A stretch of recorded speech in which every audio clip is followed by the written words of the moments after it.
Okay, I'm a little bored today, so I'm going to do a sourdough flour experiment. I've done, on different bake days, I've baked either with like all-purpose or strong baker's flour, white flour. I've baked with whole wheat flour. I've done blends of them, but I've never done a side-by-side of just white flour and whole wheat flour, so that's what I'm going to do today. I'm going to bake one of these, and these are both going to be 500-gram loaves. I'm going to do one with 100% just whole wheat flour, and the second one is going to be 100% unbleached all-purpose flour. I'm going to treat them identically, including the hydration, which is going to be 75%, so that's 375 grams.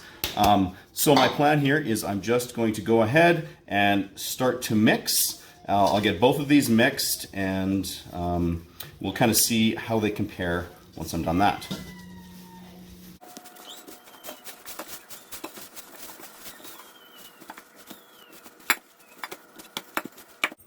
All right, so I'm ready to do the second here. So this is the white flour. I'll just get this all mixed up here too.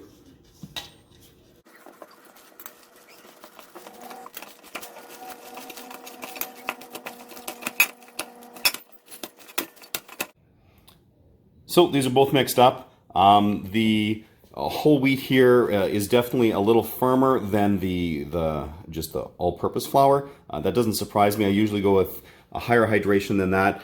For the longest time I was going with 90% on my whole wheats, but recently I've kind of dialed that back to about 80%.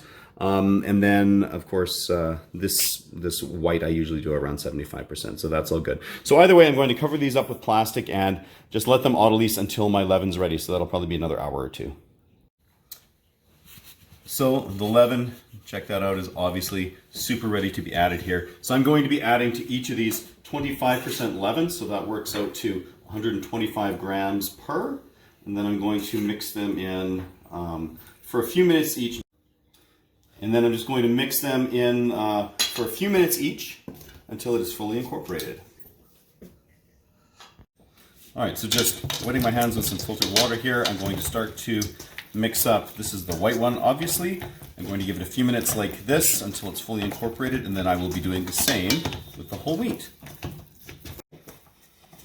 Okay, and so the whole wheat one's all mixed throughout there. This was definitely a harder mix situation. I'm really missing my slightly higher hydration, but hopefully it'll turn out awesome.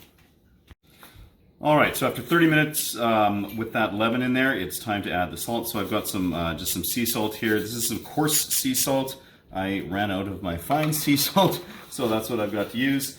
I'm going with 9 grams of that, so that's 1.8%.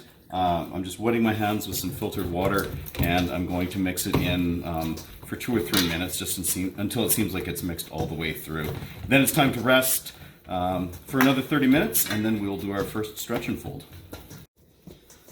All right, so this is thoroughly mixed in there. Again, this whole wheat dough is really quite firm, sort of a hassle, especially with that the coarse salt. But that's okay. I'm going to let it go, like I said, for 30 minutes, and then we'll play with it again. All right, so after that half hour, I'm ready for a stretch and fold. Yeah, this is some pretty stiff dough. It's okay though. Should have hopefully lots of strength. Let's see here. And yeah, I think that's as good as I'm going to get with that. I will quickly switch out here to the white version. Definitely stretching with a little bit more ease here. So I'm going to wrap these back up with plastic, and then give them another half hour, and then likely do some coil folds. All right, so now I think I'm going to just do some coil folds with these here. Just gonna pull them up, fold underneath, rotate, and repeat here. With this one here, tuck it right in and around. Awesome. So there's the whole wheat, and just a little bit more filtered water here, and the white. Okay, so cover back up, and I'm just going to repeat these, probably another 2 of them before we come back. All right, so we're about 45 minutes after the third coil fold that I did there. So I'm just going to get this out, give it a quick pre-shaping here. It's handling really quite nicely now. That's awesome. Nice and tight. Just gonna pop it up over here, and then we will also get the white one out. Spin. And I'm going to cover this one up here too. I'll just throw the bannetons over top of them and give them maybe about 10 minutes or so just to kind of rest, and then we'll do a final shaping and get them into the fridge. Alright, so after 10 minutes, I'm ready to do just the final shape here. First, I'll just get a little extra rice flour into my bannetons here. And I'll do the white one first. Just give it a little extra shaping. Tuck that under nicely. Then I'm going to be covering these things up and getting them back into the fridge. A little extra rice flour. Certainly won't hurt that. I'll get this last one going here too. It's a nice whole wheat loaf. Just kind of pop into these little bubbles that show up around the sides, because otherwise they'll just blister when they bake. And yeah, so I'll cover with plastic and get in the fridge overnight, bake in the morning. All right, morning of the bake. Breads are all ready to rock here. I've got the oven and the cast iron preheated at 500 degrees, so it is time to get them in. A little flip. There's already lots of nice rice flour on there, so I'm not going to bother adding any more. Like that. And we'll pop it in here.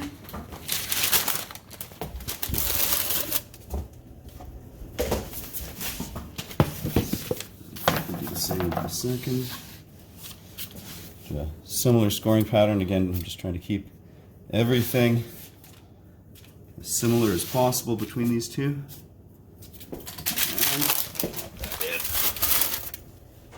Get everything all loaded up. I'm going to drop the temperature down to 440 degrees, keep it at that for 30 minutes, and then it'll be time to remove the lids. There. Alright, so after 30 minutes, I'm just going to pop off the lid here. Ooh. Nice oven spring on that. Perfect. So I'm just going to drop it down to 430 and give it, I'll check on it in 22 minutes. Alright, so it's been 22 minutes. I'm going to pop these breads out here. So the one.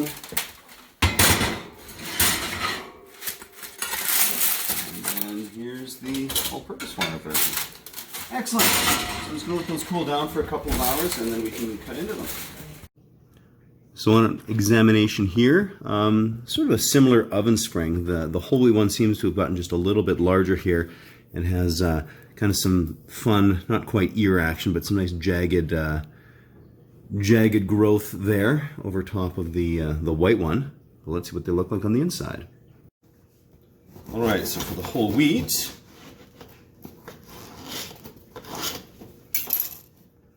I'm taking a look here. Nice, fewer larger bubbles. Isn't that reasonably even crumb?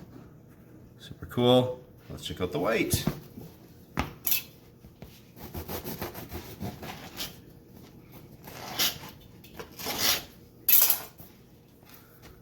And here we are.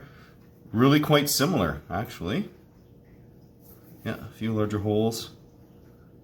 And everything else is fairly even. Cool, so I guess it comes down to a taste test.